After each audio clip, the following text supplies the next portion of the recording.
اور فطرت سے جو عمل ہوتا ہے اس میں کچھ تھوڑی بہت نوک پلک سنوار کے اس انسان کی وہ طبیعت بن جاتی ہے.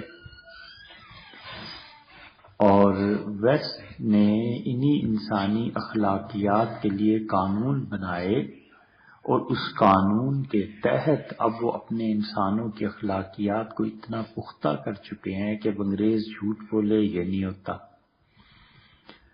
وہ سرکاری مال میں خرد برد کر لے یہ نہیں ہوتا ہے مگر اس درجے اور پیمانے کا ہوتا ہے کہ شاید ہمیں خبر بھی نہیں ہو سکتی. اور پھر اگر وہ پکڑا جائے اور جرم کیا ہوا ہو تو ان انسانوں کی اخلاقیات اندر سے اسے سونے نہیں دیتی.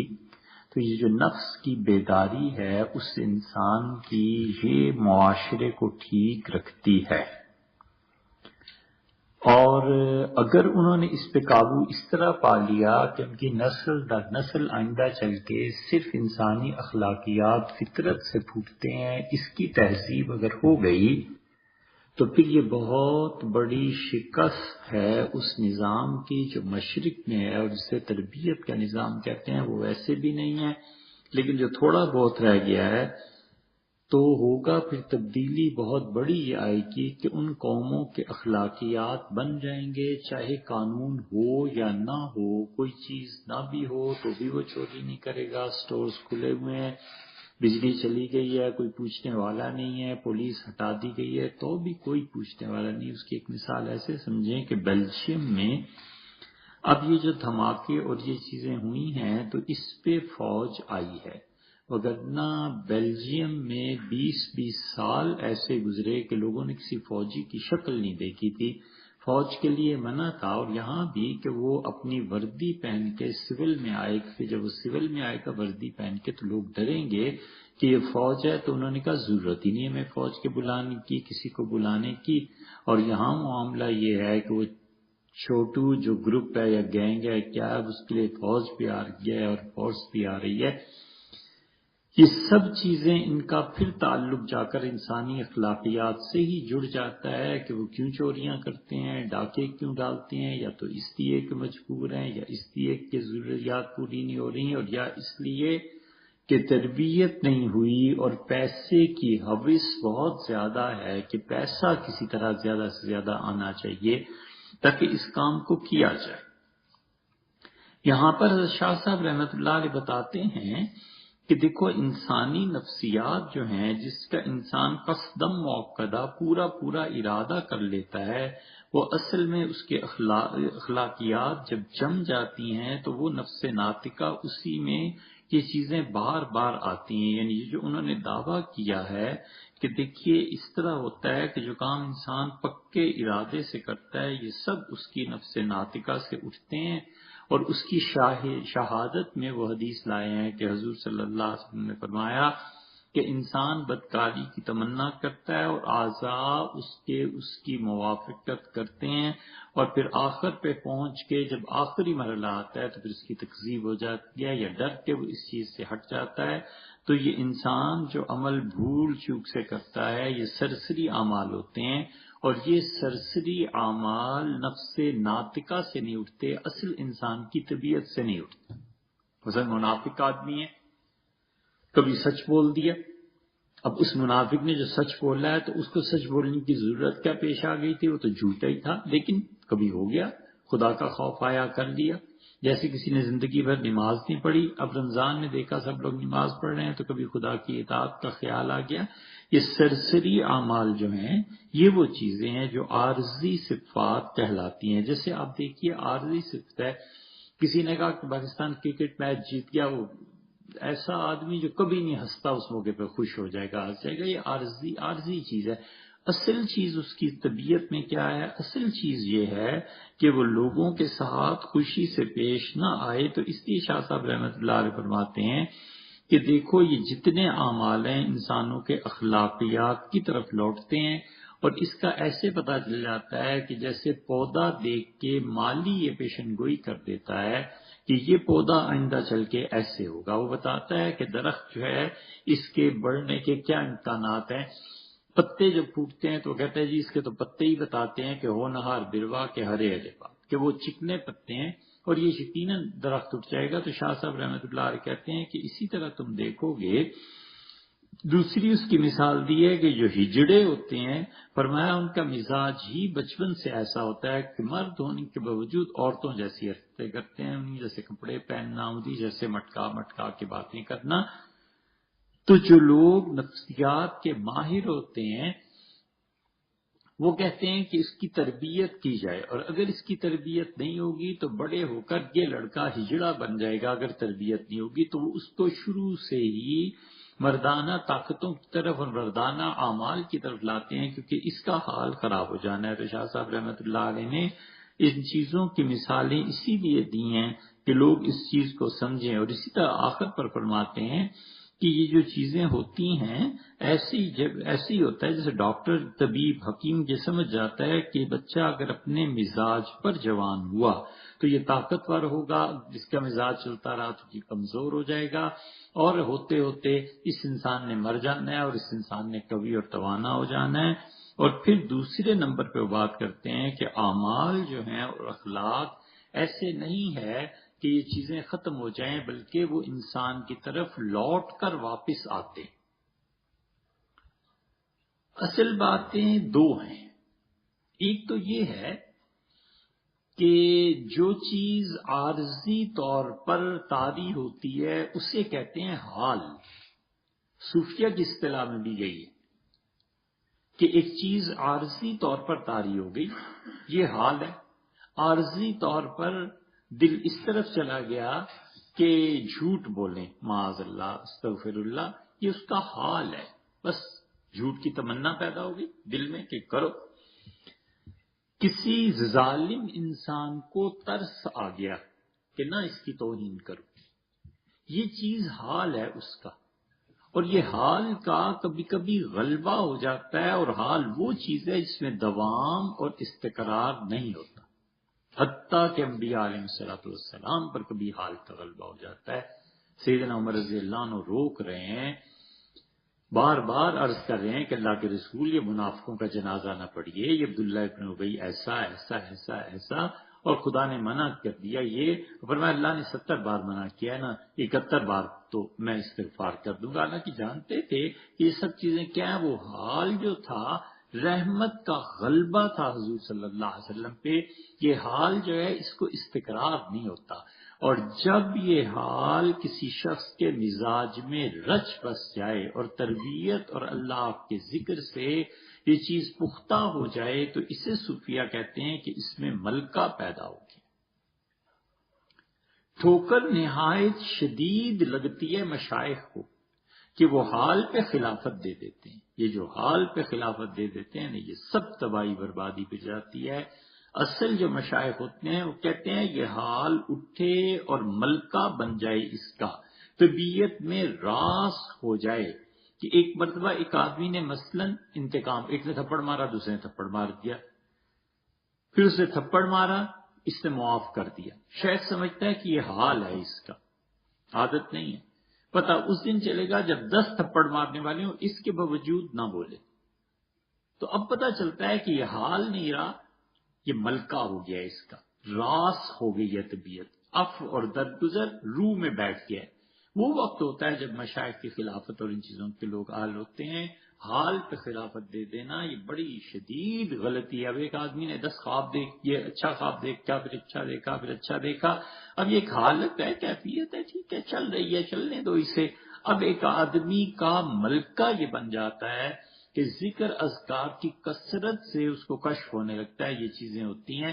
اب اس انسان کی طبیعت جب ان چیزوں کی طرف بالکل پکی ہو جاتی ہے اور خدا کی طرف سے الہامات ہونے لگتے ہیں تو پھر وہ اس قابل ہوتا ہے کہ اب اس انسان پر بھروسہ کیا جا سکتا ہے کہ آئندہ سے لوگوں کی جو تربیت کرے گا تو لوگوں کا بھی اچھی صحیح تربیت کر لے گا۔ تو یہ حال اور ملکہ دونوں میں فرق ہے۔ شاہ صاحب رحمۃ اللہ نے اس پہ بڑی اچھی باتیں لکھی ہیں۔ شاہ صاحب رحمۃ اللہ علیہ کہتے ہیں کہ انسان جب کوئی کام بار بار کرتا ہے تو پھر اس کا عادت بن جاتی ہے، فَأَكْثَرَ مِنْهُ عاتته النفس وسهل صدوره منها ولم يحتج الى رویۃ وتجشم داعیہ. انسان جب ایک کام بار بار کرتا ہے تو پھر اسے غور و فکر کرنے کی اور ارادے کی ضرورت باقی نہیں رہتی. مثلا ہم روز کھانا کھاتے ہیں تو اب کون آدمی ہے جو کھانے کی روز نیت کرتا ہے، پتہ ہے جانا ہے اور کھانا کھانا ہے، بس ٹھیک ہے. اب اس کے لیے ارادے کی نیت اور خاص طور پہ اس کا اہتمام کرنا، جو اہتمام کرنے والی عورتیں پکاتی ہیں تو ہمارے لیے پکانا مشکل ہو جاتا ہے، لیکن اس کے لیے آسان ہے، اس لیے روز ہی کھانا پکانا ہے. مرد کے لیے کپڑے دھونا مشکل ہو جاتا ہے، عورت کے لیے کوئی ارادہ اتنی لمبی چوڑی بات کی ضرورت نہیں کرتی ہے، بس ٹھیک ہے مشین میں کپڑے ڈالنے ہیں، روز ہی دھلتے ہیں، ہفتے میں 2 بار دھلتے ہیں. اس کو اس چیز کی طرف اتنی توجہ کرنے کی ضرورت نہیں ہوتی. تو اس لیے شاہ صاحب رحمۃ اللہ کا خیال یہ ہے کہ وہ کہتے ہیں کہ دیکھو بات یہ ہے کہ ایک جیسے اعمال میں سے ہر عمل جو اثر انداز ہوتا ہے، ضروری نہیں ہے کہ اس انسان کو ہمیشہ عمل کے لیے ارادہ کرنا پڑے. اور حضور صلی اللہ علیہ وسلم نے حدیث میں بھی یہ فرمایا ہے. اور اصل جو دوسری بات ہے وہ بہت گہری بات ہے جو عام طور پہ سمجھتے نہیں. یہ حکماء ہے نا جس کے متعلق اللہ کہتا ہے میں یؤتی الحکمت فقد اوتی خیرا کثیرا، اور جس سے ہم نے حکمت دی اس کے پہ ہم نے بڑی خیر عنایت فرمائی. یہ جو حکماء ہے یہ لوگ اچھی طرح خیال میں رکھنا چاہیے کہ فعل کا منشا دیکھتے ہیں، اور مفتی فعل کو دیکھ کے فتویٰ دیتا ہے. صوفیہ جن پہ اللہ نے شریعت کی حکمتیں کھولی ہوتی ہیں، شاہ ولی اللہ رحمۃ اللہ علیہ، یہ فعل کا منشا دیکھتے ہیں. اور اصلاح کا معاملہ بھی ایسے ہے کہ فعل کا منشا کیا ہے، سبب کیا ہے، یہ کام اس نے کیا کیوں ہے. پتہ چلا آپ کا مرید چوری کرتا ہے تو قاضی کہتا ہے ہاتھ کاٹ دو، مفتی کہتا ہے فاسق ہو گیا ہے. جب صوفی کے پاس آتا ہے تو صوفی کہتا ہے چوری کی کیوں ہے، پوچھو تو صحیح، بلاؤ تو صحیح. وہ کہتا ہے حضرت چوری اس لیے کیا کہ گھر میں کھانا نہیں تھا، چوری نہ کرتا تو کدھر جاتا. وہ سمجھتے ہیں کہ چوری اس کا ملکہ نہیں ہے، حال ہے، عارضی طور پہ ایک چیز ہے. اچھا بھئی آئندہ نہیں کرنی، مانگ لینا ہے، یہ زیادہ بہتر ہے بنسبت اس کے کہ چوری کرو. مانگتے ہوئے شرم آتی ہے. اچھا پھر گورنمنٹ نے جو سکیمز چلائی ہیں ان میں لگ جاؤ، زکوٰۃ لے لو، یہ کر لو، یہ کر لو. وہ اس کی تربیت ہو گئی نا. لیکن قاضی تو کہے گا اس کا ہاتھ کاٹ دو. اس لیے کہ قاضی نے قانون کو نافذ کرنا ہے، اس نے فعل کا منشا نہیں دیکھنا کہ اس فعل کا سبب کیا ہے. یہ وہ چیز ہے جو سیدنا عمر رضی اللہ عنہ میں تھی اور سیدنا علی رضی اللہ عنہ میں تھی. یہ خلافت جس ترتیب سے نظر آتی ہے نا، اصل میں در حقیقت اسلام کے مزاج کو دیکھیں تو خلافت سیدنا عمر رضی اللہ عنہ کی سب سے پہلے ہے، پھر سیدنا علی رضی اللہ عنہ ہے، پھر حضرت ابوبکر رضی اللہ عنہ اور آخر پہ حضرت عثمان رضی اللہ عنہ ہے. کیونکہ دین کی حکمتیں سمجھنے میں سیدنا عمر رضی اللہ عنہ سب سے بڑھ گئے تھے. قاضی بھی تھے، سب کچھ تھے، اور فعل کا منشا دیکھتے تھے کہ یہ فعل اس سے سرزد کیوں ہوا ہے. چنانچہ جب اس کی تہہ تک پہنچ جاتے تھے تو پھر کہتے تھے اچھا اس سے حد ہٹا دو، اچھا اس سے یہ چیز ہٹا دو، اچھا اس سے یہ چیز ہٹا دو. غلام ہے اور لکھا اس نے کہ میری بیوی کا آئینہ جو ہے لے کے بھاگ گیا ہے. سیدنا عمر رضی اللہ عنہ نے اسے لکھا اچھا کتنے کا، ان کا اتنا قیمتی آئینہ تھا لے کے بھاگ گیا. فرمایا کچھ بات نہیں، غلام بھی تو آپ ہی کا ہے، آئینہ بھی آپ ہی کا ہے، بیوی بھی آپ ہی کی ہے، تو گھر میں ایسی باتیں ہو ہی جاتی. کوئی حد جاری نہیں فرمایا. فرمایا کچھ نہیں ہے. پتہ چلا کہ سرکاری مال میں کسی نے خیانت کر لی. یہ اس کا مطلب یہ نہیں ہے کہ لوگ کروڑوں اور اربوں لوٹنے لگے، تھوڑی بہت ہو گئی. تو حضرت عمر بن العاص رضی اللہ عنہ، یہ موسیٰ رضی اللہ عنہ کسی نے لکھا کہ اس کا ہاتھ کاٹ دے سرکاری مال میں. فرمایا میں ہاتھ نہیں کاٹتا، اس کا آخر کچھ نہ کچھ حصہ تو بیت المال میں بنتا ہی ہے نا، تو اتنی کیا پڑی ہے. اسی ملک کا باشندہ ہے، بیت المال میں کچھ حصہ بنتا ہے، لے گیا پیسہ سرکار کا، کوئی بات نہیں، اس سے درگزر کرو، آپ گزرو. منشا کیا ہے فعل کا؟ اس لیے کہ اس آدمی کو ضرورت پیش آ گئی ہوگی، اس لیے کہ وہ بہت مجبور ہو گیا ہوگا. خود حضور اقدس صلی اللہ علیہ وسلم کا مزاج بھی ایسے ہی تھا کہ یہ چیزیں پیش آ گئیں. ایک آدمی آیا، اس سے کہا اللہ کے رسول میں نے ایک بدکاری نہیں کی، باقی کوئی کسر نہیں چھوڑی ایک لڑکی کے ساتھ. تو آپ نے فرمایا اچھا بیٹھو تم نہ بات ایسی کرو. اسے پھر کہا اس کا ضمیر اب زندہ ہے، وہ بار بار کیا ہے میں ایسی باتیں نہیں کرتے. اذان ہو گئی، نماز پڑھی، سلام پھیرا، اور آپ نے فرمایا وہ کہاں گیا ہے وہ جو مجھ سے نماز سے پہلے بات کرے. اس کا اللہ کے رسول میں گیا ہوں. فرمایا خبردار جو آئندہ بات یہ نماز ہمارے ساتھ پڑھی ہے اللہ نے سارے گناہ معاف کر دی. کیونکہ حضور اقدس صلی اللہ علیہ وسلم جانتے تھے کہ جو حرکت ہو گئی ہے نا یہ حال ہے ملکہ نہیں ہے، ہو گئی، جذبات میں بے قابو ہو گیا. اس کی یہ مطلب تھوڑی کہ اس پہ حد جاری کر دیں. اصل یہ ہے کہ فعل کا منشا کیا ہے، اور منشا کو دیکھ کر اس کی نفی کرنا اور اس کا اثبات کرنا یہ ہے تربیت.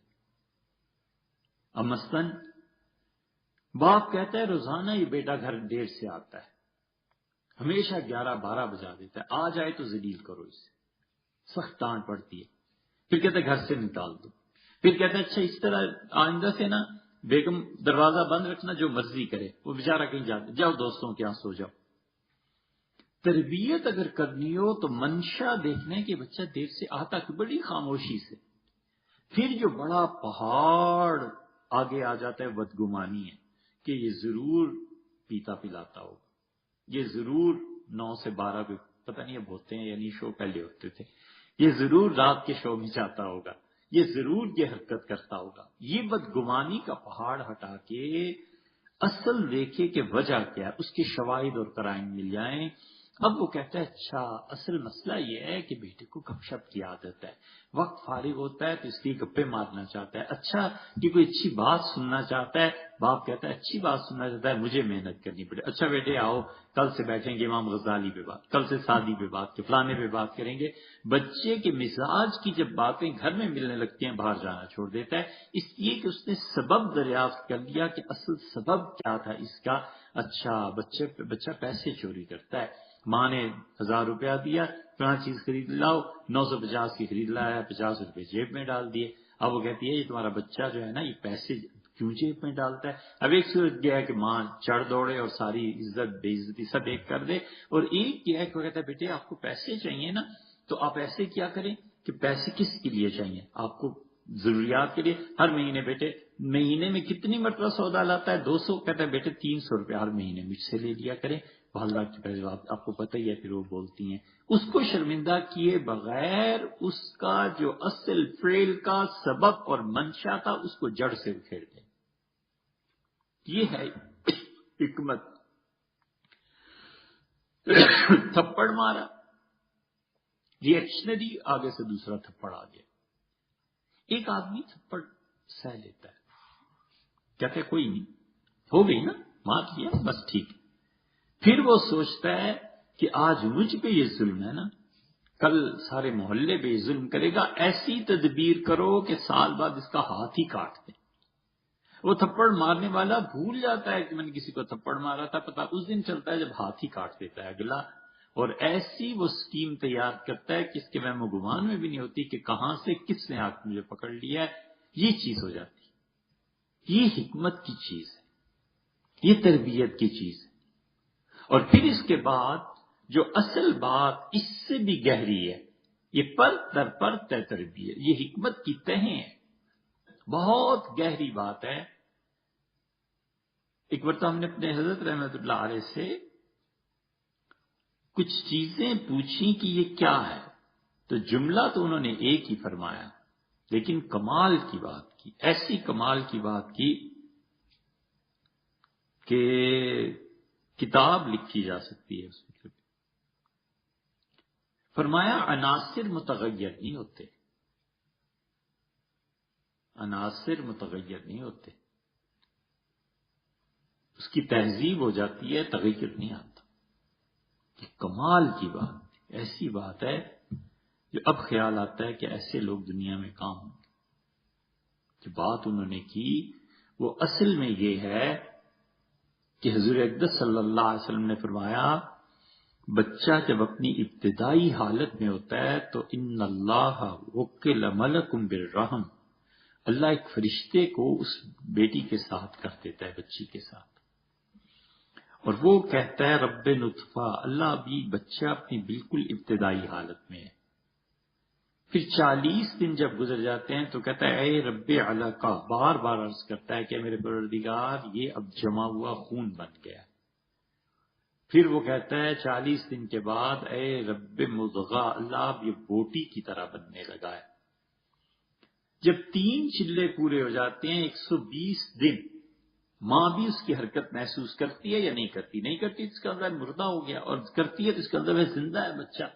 وہ کہتا ہے پروردگار اب بتائیے اس کی زندگی کا کیا کرنا ہے؟ تو اللہ تعالیٰ فرماتے ہیں اچھا روح اس میں ڈال دیتے ہیں. پھر وہ دوسری بات عرض کرتا ہے اور کہتا ہے کہ پروردگار اس کی عمر کتنی ہوگی؟ اللہ تعالیٰ فرماتے ہیں اس کی اصل عمر اتنی ہے، یہ کام اگر کرے گا تو میں اس کی عمر 10 سال اور بڑھا دوں گا.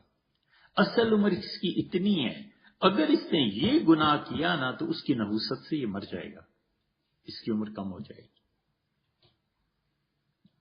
دعا لگ جائے گی اسے، میں اس کی عمر بڑھا دوں گا، بس دعا لگ جائے گی، مار دوں گا. پھر وہ کہتا ہے پروردگار اس کی موت کس چیز پہ آئے گی؟ کفر پہ کہ ایمان پہ؟ پھر اللہ تعالیٰ کہتے ہیں کہ ہم جانتے ہیں کہ کفر پہ مرے گا، والیاذ باللہ. یہ اتنی بڑی چیز ہے کہ سیدنا عمر رضی اللہ عنہ بیت اللہ میں داخل ہوتے تھے اور کعبۃ اللہ کو دیکھ کے کہتے تھے کہ آمنت باللہ وکفرت بالطاغوت، اللہ میں آپ پہ ایمان لایا اور اے پروردگار میں دنیا جہان میں جتنا کفر ہے نا اس سے انکار کرتا ہوں، میں اس کا باغی ہوں، میں اس میں نہیں. اور جب حجر اسود پہ پہنچتے تھے تو کہتے تھے اللہ اگر میری پیدائش سے پہلے لکھ دیا تھا کہ عمر کفر پہ مرے گا تو اللہ میں دعا مانگتا ہوں اللہ اس کو تبدیل فرما دے اور ایمان پہ موت. پھر وہ فرشتہ عرض کرتا ہے کہ اس کا رزق.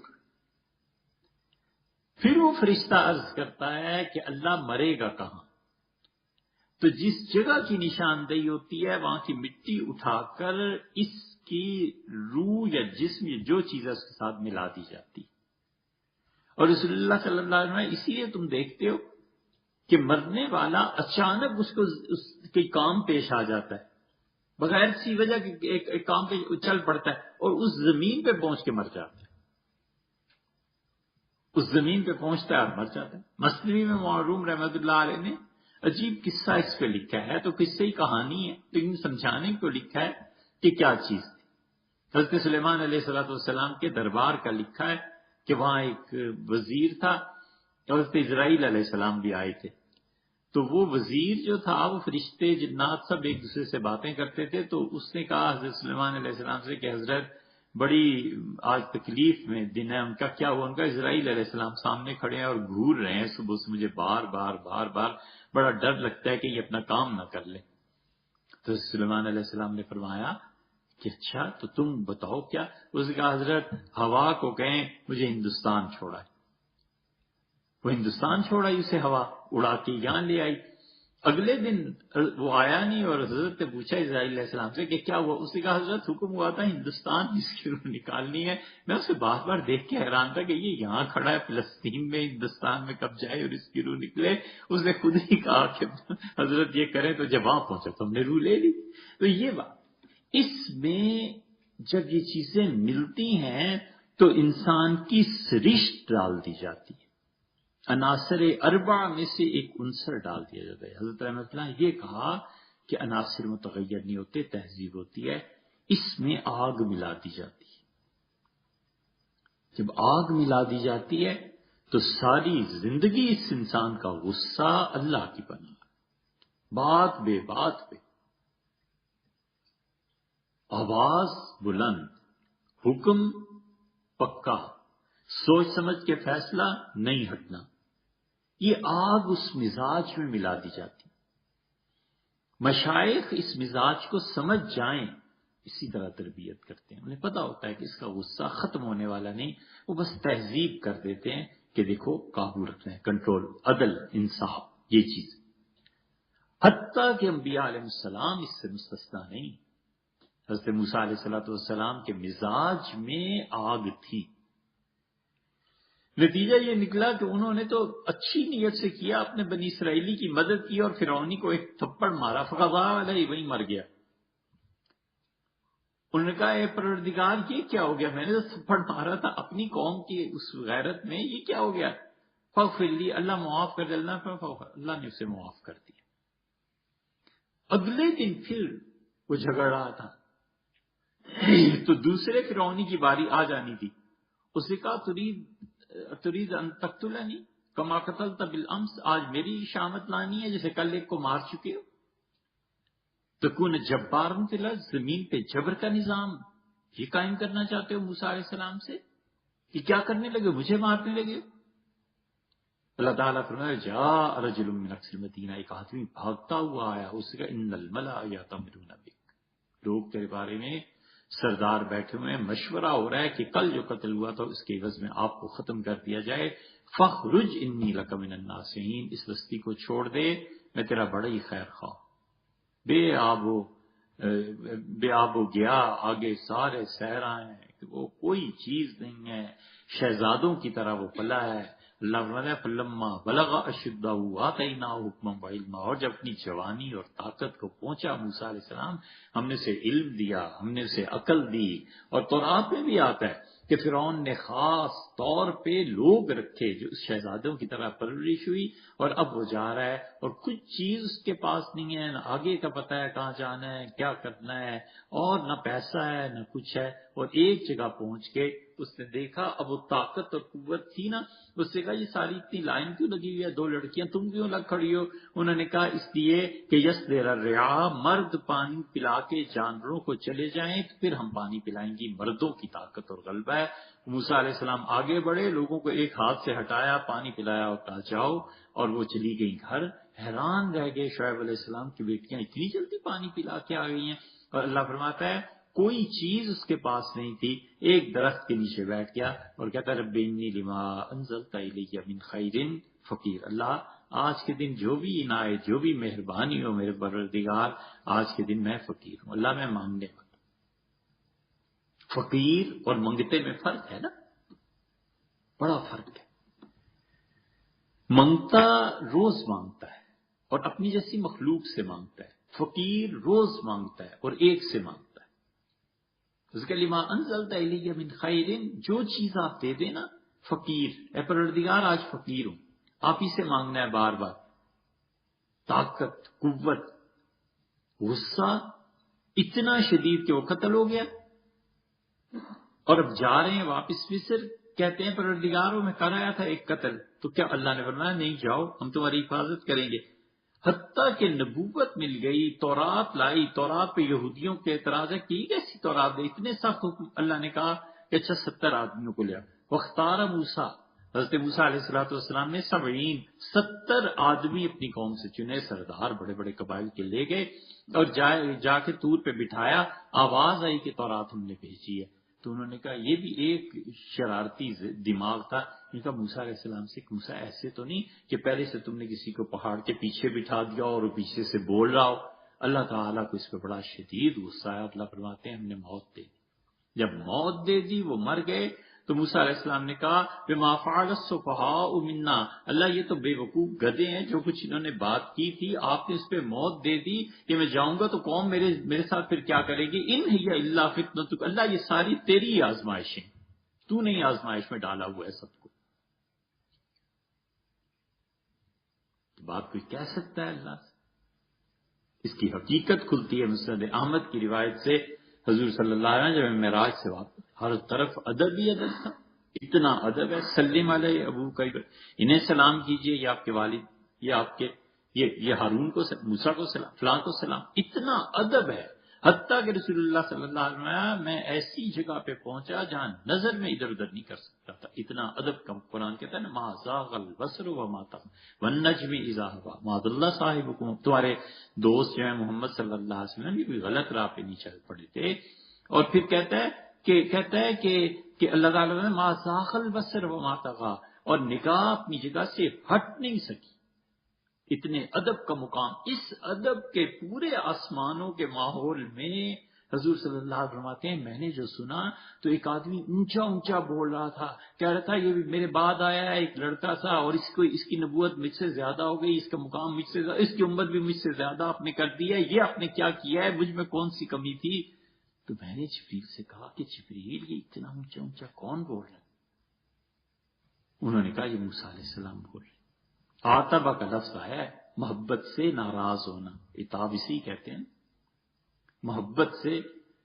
تو میں نے کہا اتنا اونچا؟ تو انہوں نے کہا ہاں اللہ جانتا ہے کہ اس بندے کا مزاج کیسا ہے اور اللہ نے اسے اجازت دی ہے اونچا بولنے کی.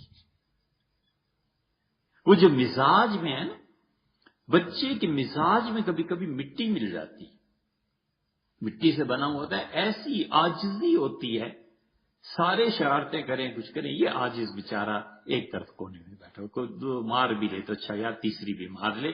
یہ ہے عناصر، چاروں عناصر میں سے کوئی نہ کوئی عنصر ملتا ہے. تیسرا عنصر پانی مل جاتا ہے، پانی جیسا بہاؤ آ جاتا ہے. وہ پانی جس عنصر میں مل جاتا ہے اس کو معقول دلیل سے آپ قائل کر لیں قائل ہو جاتا ہے، اور آپ سے بڑھ کے کسی نے دلیل دے دی اس کا قائل ہو جاتا ہے. اس لیے کہ پانی جس ظرف میں آپ ڈالیں اپنی شیپ اپنی جو چینج کر لیتا ہے نا، اس بچے کے ساتھ دلائل سے گفتگو کرنے کی ضرورت ہے. جو آپ نے دلائل دے دیے مان جائے گا. اور اگر اس میں آ جائے ہوا تو پھر جسے کہتے ہیں نا لپیٹو، ہوا بھی اڑاتی ہے نا، پھر وہ اپنے آپ کو اڑاتا رہتا ہے. جس چیز میں چل اگر ٹھیک چیز پر چل پڑے تو پھر کیا کہنے علم کے، اور نئی باتوں کو غلط چل پڑے تو پھر جھوٹ کے کیا کہنے، ایک سے ایک بڑا جھوٹ، ایک سے ایک بڑا جھوٹ. پھر تو ایسا ہو جاتا ہے کہ ایک راوی آیا ہے حدیث میں، امام شافعی رحمۃ اللہ علیہ کہتے تھے میں امام مالک رحمۃ اللہ سے مدینہ منورہ گیا پڑھنے کے لیے، تو انہوں نے مجھ سے، میں نے کہا فلاں حضرت فلاں آدمی کے بارے میں حدیث میں ان کا بڑا جھوٹا آدمی. مجھے بڑا تعجب ہوا کہ تو بڑا نمازی پرہیزگار ہے. کسی نے پوچھا پھر چپ ہو گئے، تو انہوں نے کہا یہ سچ پوچھو تو جھوٹا ہے، اتنا جھوٹا ہے اتنا جھوٹا ہے کہ لا الہ الا اللہ کہنا تو بھی جھوٹ ہے. اس نے کہا حضرت لا الہ الا اللہ تو کلمہ سچا ہے، جھوٹا بھی بولے تو بھی سچ تو بول ہی رہا ہے نا کہ اللہ کے علاوہ کوئی خدا نہیں. کہنے کہ یہ لا الہ الا اللہ پڑھتا ہے تو بھی جھوٹ بولتا ہے، کلمہ اس کا مقصد نہیں ہوتا، یہ لا الہ الا اللہ پڑھ کے کچھ اور کام کرنا چاہتے ہیں، یہ اتنا جھوٹ. تو لپیٹنے کی باتیں آ جاتی ہیں نا، مزاج ایسا بن جاتا ہے کہ بات کو بتنگڑ بنا دینا، ذرا سا کارنامہ اتنا اونچا کر دینا. یہ عناصر جو انسانوں کی طبیعت میں ہوتے ہیں، اس کو آگے پیچھے تھوڑا بہت بس کیا جا سکتا ہے، اسے تبدیل نہیں کیا جا سکتا. یہاں پہنچ کے ساری حکمت شاہ صاحب رحمۃ اللہ علیہ اس لیے کہتے ہیں کہ جو اعمال ہیں اور انسانی اخلاقیات ہیں یہ نفس کی طرف لوٹتے ہیں. اور پھر انہوں نے حدیث بیان کی کہ حضور صلی اللہ علیہ وسلم نے فرمایا تورد الفتن القلوب، اور فتنے دل پر پیش کیے جاتے ہیں، فتنے دل میں پیوست ہو جاتے ہیں، فتنے دل کی طرف لائے جاتے ہیں. عودن عودن، دو چیزوں میں سے ایک چیز رسول اللہ صلی اللہ علیہ وسلم نے کہی، یا تو یہ فرمایا کہ عودن عودن، جس طرح تنکے بنے جاتے ہیں چٹائی پر، اس طرح ایک فتنہ پھر دوسرا فتنہ پھر تیسرا فتنہ. یہ اصل حدیث آئی ہے مسلم کی کتاب الایمان میں. سیدنا عمر رضی اللہ عنہ نے کہا کہ تم میں سے کسی نے حضور صلی اللہ علیہ وسلم سے ان فتنوں کے بارے میں سنا ہے، آزمائشیں کیا ہوتی ہیں؟ صحابہ رضی اللہ عنہ کا جی گھر میں جو آزمائش اولاد کے، فرمایا یہ نہیں، اس میں تو جو گناہ ہوتے ہیں معاف ہو جاتے ہیں، میں ایسے آزمائش کی بات کر رہا ہوں جو سمندر کی لہروں کی طرح اٹھے. حضرت حذیفہ رضی اللہ عنہ فرمایا حضرت میں نے سنا. میں کیا تھا؟ انہوں نے یہ حدیث پڑھی کہ حضور صلی اللہ علیہ وسلم نے فرمایا انسانوں کے دلوں پر آزمائشیں پیش کی جاتی. دوسری حدیث میں آتا ہے کہ آپ نے ایک لکیر کھینچی اور آپ نے فرمایا یہ صراط مستقیم ہے، تم اس پر چل رہے ہو، اور قیامت کے قریب اس صراط مستقیم کے دائیں اور بائیں پردے پڑے ہوئے فتنے ہوں گے، اور جس نے پردہ اٹھا کر جھانکا کہ یہ ذرا کیا ہے میں دیکھوں تو صحیح، تو فرمایا اس وقت تک وہ فتنہ اسے نہیں چھوڑے گا جب تک کہ اپنے قابو میں کر لے. انٹرنیٹ جو ہے نا، اس نے اس حدیث کو بڑا واضح کر دیا. بچہ بیٹھتا ہے کمپیوٹر پہ، اچھا یہ ویب سائٹ ہے کیا، دیکھوں تو صحیح، پتہ چلتا ہے وہ ویب سائٹ تباہ اور بربادی کا سامان بن گئی. اب وہ اس میں الجھ جاتا ہے. اس لیے فرمایا یہ دلوں پر آزمائشیں پیش کی جاتی ہیں عودن عودن. یا تو یہ فرمایا حضور صلی اللہ علیہ وسلم، زیادہ راجح قول یہی ہے کہ وہ جس طرح چٹائی بنائی جاتی ہے، اس کی بنائی میں ایک ایک تنکا ڈالا جاتا ہے، اس طرح آزمائشیں آئیں گی، اس طرح آزمائے جاؤ گے۔ اور پھر یا فرمایا اوزن، اللہ کی پناہ مانگتا ہوں، اللہ کی پناہ مانگتا ہوں۔ دال پر نقطہ اگر ڈال دیں گے تو اوزن بن جائے گا، مگر نہیں، یہ اودن بن جائے گا۔ اود کا مطلب ہے تنکا، اور اوز کا مطلب ہے اللہ کی پناہ مانگنا۔ اوزن، میں اللہ کی پناہ مانگتا ہوں۔ بہت بڑے فتنے پیش آ جاتے ہیں، جیسے حضرت عمار بن یاسر رضی اللہ عنہ کہتے تھے عائذم بالرحمن من فتنۃ، میں اللہ رحمان کی پناہ مانگتا ہوں آزمائشوں سے۔ اور پھر حضرت عمار رضی اللہ عنہ بہت بڑی آزمائش میں پڑ گئے تھے۔ تو یہ وہ چیز ہے۔ پھر رسول اللہ صلی اللہ علیہ وسلم نے فرمایا جو کوئی اس آزمائش میں ناکام ہو جاتا ہے تو دیکھو اس طرح ہوتا ہے، تنکا تنکا کر کے جو دل بھی فتنے کو پلا دیا گیا ہے، یعنی فتنے اس کے دل میں پیوست ہو گئے، ملکہ بن گیا ہے اس کا، معاذ اللہ۔ چوری کی عادت پڑ جائے ملکہ بن جاتا ہے، گھر میں سب کچھ ہوتے ہوئے بھی چوری کر رہا ہے۔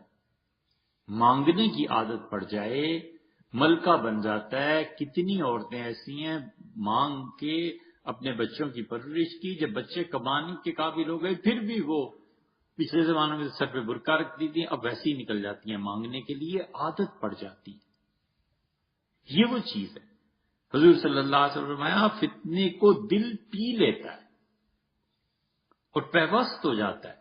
جب اس طرح ہو جاتا ہے گناہ کسی انسان کا کہ جسم ساتھ دے نہ دے، 24 گھنٹے وہ گناہ دل پہ سوار ہی رہتا ہے کہ اب یہ کام کرنا ہے، کام کرنا ہے۔ فرمایا ایک سیاہ دھبا لگ جاتا ہے، اور پھر جو دل ان فتنوں کو ناپسند کرتا ہے، حضور صلی اللہ علیہ وسلم فلا تضروا، اسے یہ آزمائشیں نقصان نہیں دیتی، ما دامت السماوات والارض، جب تک آسمان اور زمین ہے اس وقت تک اس کے دل میں نور جو ڈال دیتا ہے نا، فتنوں سے اپنے آپ کو بچا کر لے گیا، سفید رنگ اس کے دل میں آ جاتا ہے۔ اور رسول اللہ صلی اللہ علیہ وسلم آسمان اور زمین جب تک برقرار ہیں، یعنی اس کی موت بھی آ جائے نا، وہ نور اس سے پھر ختم نہیں ہوتا۔ اس لیے کہ آزمائش میں پڑ گیا، آزمائش سے جب نکلا ہے چاندی سونا بن کے نکلا، آزمائش سے جب نکلا ہے اور اپنے آپ کو بچا گیا ہے، اللہ کہتا ہے میرے بندے نے ٹھیک صحیح کام ہو گیا ہے، بالکل ٹھیک ہو گیا ہے۔ اس لیے اللہ آزماتا ہے۔ اللہ تعالیٰ نے فرمایا ہے کہ جب تم حج کے لیے جاؤ گے تو جانور تمہارے نیزوں کی دسترس میں اور تمہارے ہاتھ کی دسترس میں آ جائیں، تنالوا ایدیکم ورماحکم، تو اپنے ہاتھ سے چاہو گے تو پکڑ لو گے جانور کو، نیزوں پہ چڑھانا چاہو گے۔ یہ زمانہ تھوڑا ہی تھا، جنگل ہوتے تھے، جنگلوں میں سفر ہوتا تھا، جانور سارے بھاگ رہے ہیں، ہرن بھاگ رہا ہے، خرگوش بھاگ رہا ہے، یہ ہوا ہے وہ ہے۔ اللہ نے کہا یہ سب چیزیں ہم تمہیں راستوں میں دکھائیں گے، کیوں؟ جس تک تمہارے ہاتھ اور نیزے پہنچ سکتے ہیں، لِيَعْلَمَ اللَّهُ مَن يَخَافُهُ بِالْغَيْبِ، تاکہ اللہ تمہارا امتحان لے کہ جو اللہ کو دیکھے بغیر بھی ڈرتا ہے اور شکار دسترس میں آ جانے کے باوجود نہیں کرتا کہ میرے مالک نے منع کیا، اللہ نے منع کیا۔ یہ ہے اصل چیز کہ ہونے کے باوجود نہ کر، کہ نہیں اللہ نے روکا ہے۔ اللہ کا خوف، اللہ کا احساس، وہ جو ادب ہے نا، وہ اس انسان کو بنا جاتا ہے۔ پھر فرمایا کہ جب تک وہ جو دوسرا ہوتا ہے، حضور صلی اللہ علیہ وسلم نے کیا اچھے الفاظ استعمال فرمائے ہیں۔ آپ نے فرمایا جو دوسرا دل فتنوں کو پی لیتا ہے، کلکوز، وہ اس لوٹے کی طرح ہو جاتا ہے جو بے پیندے کا ہوتا ہے۔ لوٹے کا پیندہ ہی کوئی نہیں ہوتا۔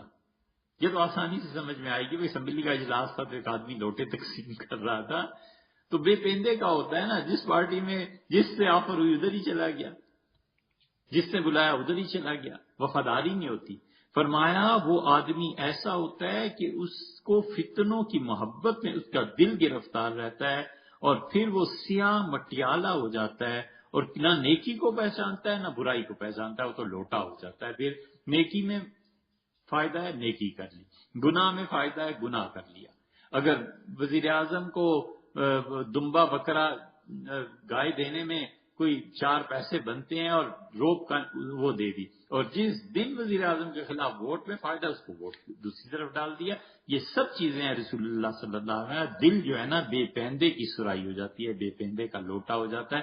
معلوم ہوتا ہے یہ جملہ جو ہے نا لوٹوں والا، یہ ادھر بھی تھا اور ادھر بھی ہے، ہر جگہ ہی لوٹے ہوتے ہیں دنیا میں. تو فرمایا یہ ایسے لوٹے کی طرح ہو جاتا ہے کہ یہ پھر قیامت تک، موت تک اس کا دل اپنی خواہشات میں پھنس جاتا ہے، نہ نیکی کو پہچانتا ہے نہ برائی کو پہچانتا ہے. تو یہ بتا رہے ہیں کہ فتنے دل پہ کیسے پیش کیے جاتے ہیں اور فتنوں سے بچنے کی صورت کیا ہے، اور جو نہیں بچتا پھر اس کے اخلاقیات یا تو عروج پہ پہنچ جاتے ہیں کہ اللہ اسے آزمائشوں سے بچاتا ہے، نورانی دل ہو جاتا ہے، اور یا پھر تباہ ہو جاتا ہے کہ دل سیاہ ہو جاتا ہے. کوئی صورت ایسی ہے کہ بدھ کو، اگر آپ حضرات تشریف لائیں تو ہم اور پڑھ لیں، سوچئے گا. اس تجویز ہے، یہ باب جو ہے جلدی ختم ہونا چاہیے. پچھلے سال بہت ناوے ہوتے رہے، کوئی نہ کوئی مشکل. بدھ کے دن سوچئے گا اگر ہو تو.